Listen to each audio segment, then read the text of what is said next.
애굽이여 내 손으로 지은 아수르여 나의 기업 이스라엘이여 복이 있을지어다 하실 것임이라. 아멘. 오늘 새벽에도 하나님의 은혜와 평강이 우리 성도님들에게 넘치시기를 주님의 이름으로 축원합니다. 어제 우리가 살펴본 본문 18장은 애굽까지 그 통치 세력을 뻗친 구스에 대한 예언이었습니다. 13장에서 23장까지 열국을 심판하는 그 흐름 안에서 유일하게 심판보다는 믿음을 받을 것을 권면받는 내용으로 기록되어 있습니다.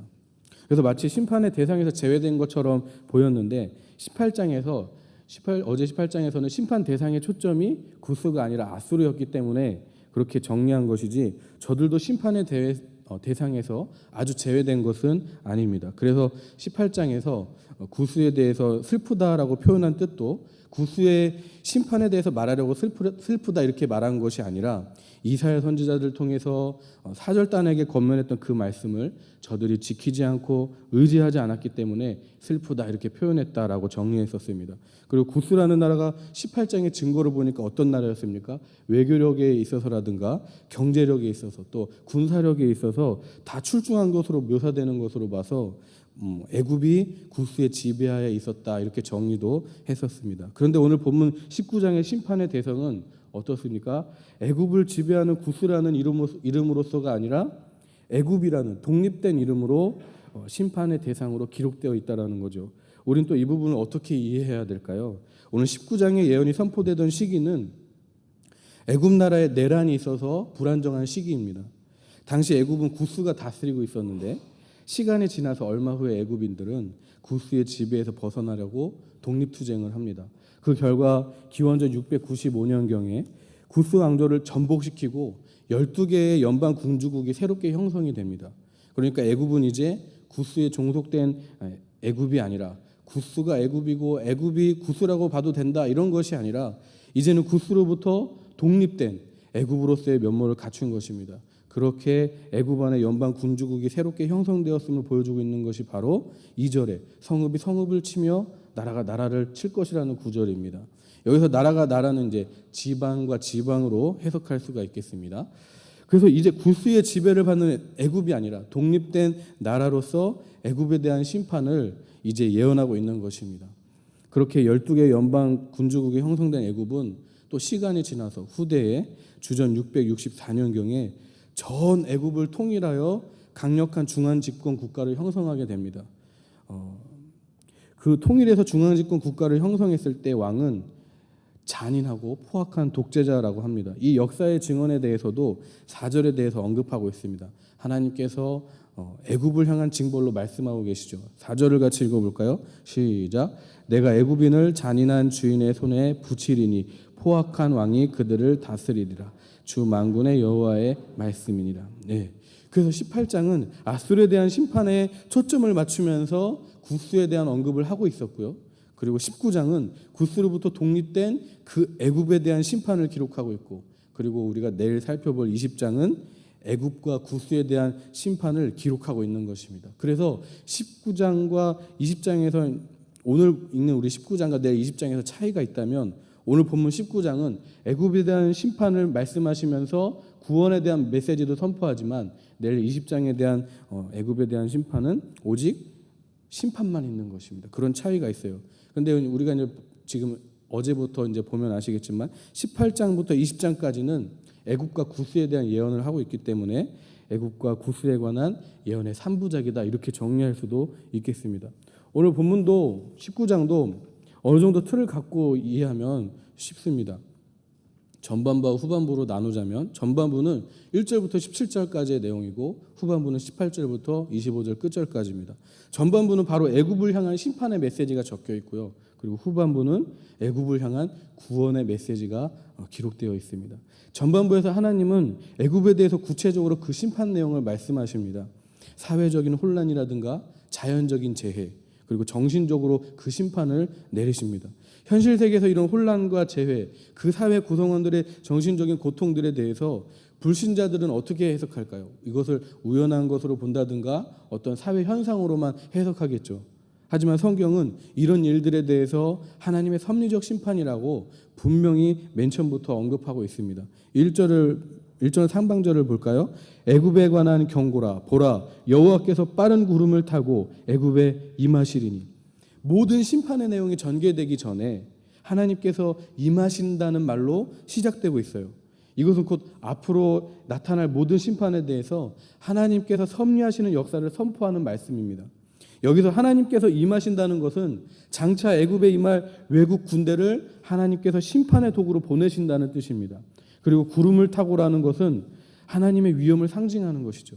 그러므로 애굽을 멸망시키기 위해 일어나는 이 현실 세계의 혼란이 곧 하나님의 역사라는 것을 명확히 1절에서부터 보여주고 있는 것입니다.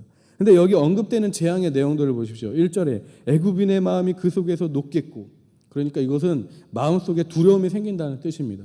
그리고 2절에 형제가 형제를, 이웃이 이웃을, 나라가 나라를 치는 일들이 일어난다는 것이죠. 내란의 일들이 나타난다는 것입니다. 그리고 3절에 정신이 그 속에서 쇠약해진다, 지혜가 어두워지는 일들이 일어난다는 뜻입니다.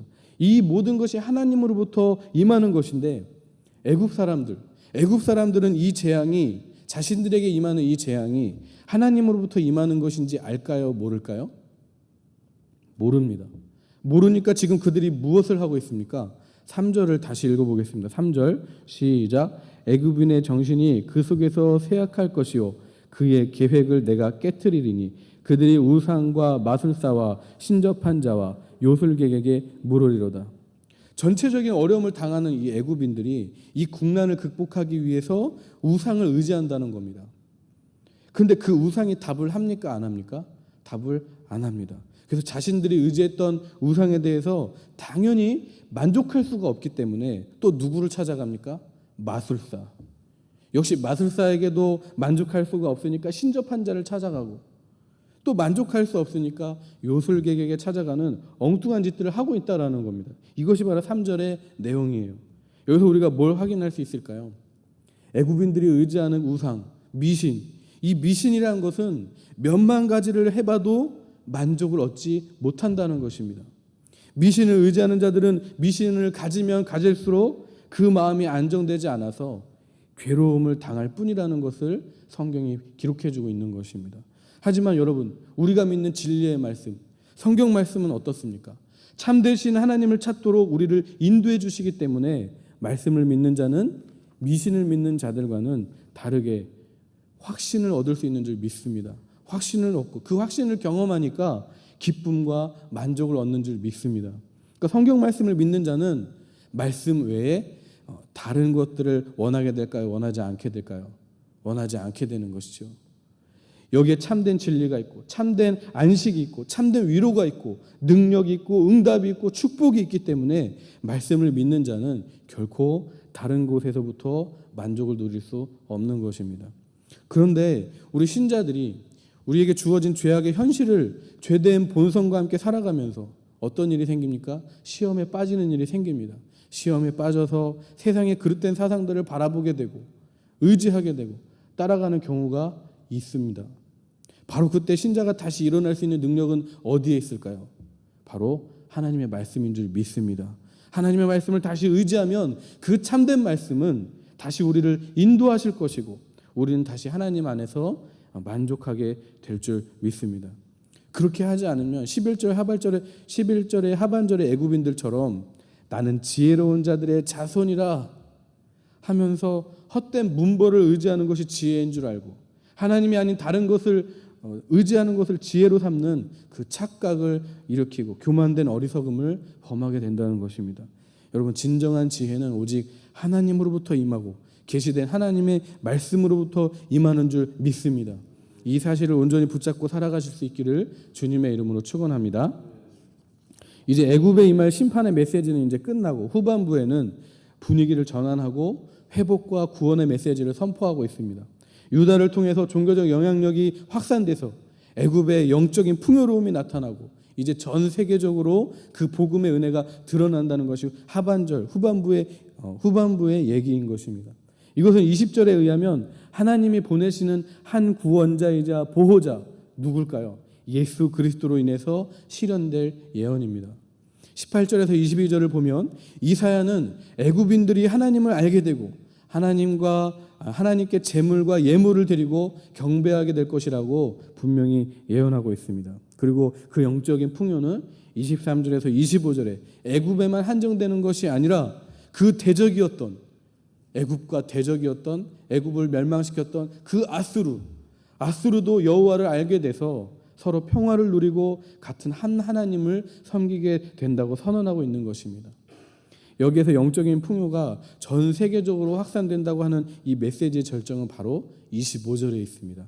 25절을 같이 읽어볼까요? 시작. 이는 만군의 여호와께서 복주시며 이르시되 내 백성 애굽이여 내 손으로 지은 아수르여 나의 기업 이스라엘이여 복이 있을지어다 하실 것임이라. 무슨 뜻일까요? 이사야는 이런 하나님의 음성을 통해서 민족적 차별을 하지 않으시고 온 세상 만민을 사랑하셔서 자기 백성으로 삼고 복 주시기를 간절히 원하시는 우리 하나님의 우주적인 사랑을 여기에 표현하고 있는 것입니다. 이렇게 이사야는 800년 이후에 있을 신약 시대의 복음 운동이 민족과 민족 사이의 모든 장벽을 헐어버리는 사실에 대해서 예언하고 있는 것입니다. 아수르와 애굽은 서로 원수지만 그리스도로 말미암아 서로 잘 통하게 된다. 여러분 믿으십니까? 예, 그리스도는 화평케 하시는 자이기 때문에 그렇습니다. 그런데 이 점에 있어서 우리가 또 한 가지 의문점이 생길 수가 있어요. 인류의 역사를 보면 예수님을 믿는다고 하는 국가와 국가도 서로 전쟁하기도 하고 장벽을 막는 일이 생기지 않습니까? 아니 그렇게까지 굳이 확장시키지 않을지라도 우리들의 모습만 보더라도 신자와 신자 사이에도 정치적인 견해가 달라서 내지는 여러 인간적인 문제를 초월하지 못해서 갈라지는 일이 생기고 서로 원수처럼 지내는 일이 오늘날의 현실인데 이 이사야서에 기록된 복음의 예언이란 게 너무 이상적인 것이 아닌가 하는 의문이 들 수도 있다라는 겁니다. 여러분은 어떻게 생각하십니까? 이에 대해서 박윤선 목사는 이렇게 주석했어요. 아무런 문제될 것이 없다. 왜냐하면 예수 그리스도의 복음을 바로 알고 거기에 순종하는 신자들이라면 서로끼리 육적인 문제들 때문에 장벽을 가질 이유가 없다는 겁니다. 하지만 신자들이 복음에 순종하지 않기 때문에 신자들이면서도 육적인 문제로 인해서 서로 전쟁하고 장벽을 만든다라는 겁니다. 그러니까 이사야의 이 예언은 그리스도의 복음 성격을 가지고 예언하는 것뿐입니다. 그렇다면 그리스도의 복음은 어떤 것이죠? 그것은 민족을 차별하지 않습니다. 개인 사이의 육체적 장벽을 다 철폐해버리는 다이너마이트 같은 것입니다. 이사야는 바로 이것을 내다본 겁니다. 우리는 인류의 죄악으로 인한 문제에 집중해서 복음의 순수성을 의심해서는 안 되고 따라서 복음대로 되지 않아 보이는 이 현실의 문제들을 굳이 이사야 예언이 책임질 필요가 없다라는 것을 우리는 알아야 됩니다. 그렇다면 우리가 집중해야 할 놀라운 사실은 무엇이겠습니까? 하나님은 우리의 죄악으로 인해서 원수 삼은 모든 것들을 예수 그리스도로 인해서 허무실 수 있다라는 것입니다. 그것을 우리가 집중해야 됩니다. 그리고 지금도 그 역사는 진행하고 있다라는 것입니다. 그 역사에 이제 저와 여러분의 인생이 쓰임받을 수 있기를 간절히 소망합니다. 이 복음은 남의 이야기가 아니지 않습니까? 우리의 삶의 이야기가 되어야 될 줄 믿습니다. 이제 우리 주변의 모든 불편한 관계들을 예수님과 함께 허물고 화평케 하는 자들로 온전히 쓰임 받으실 수 있기를 주님의 이름으로 축원합니다. 기도하시겠습니다. 사랑의 하나님, 부족하고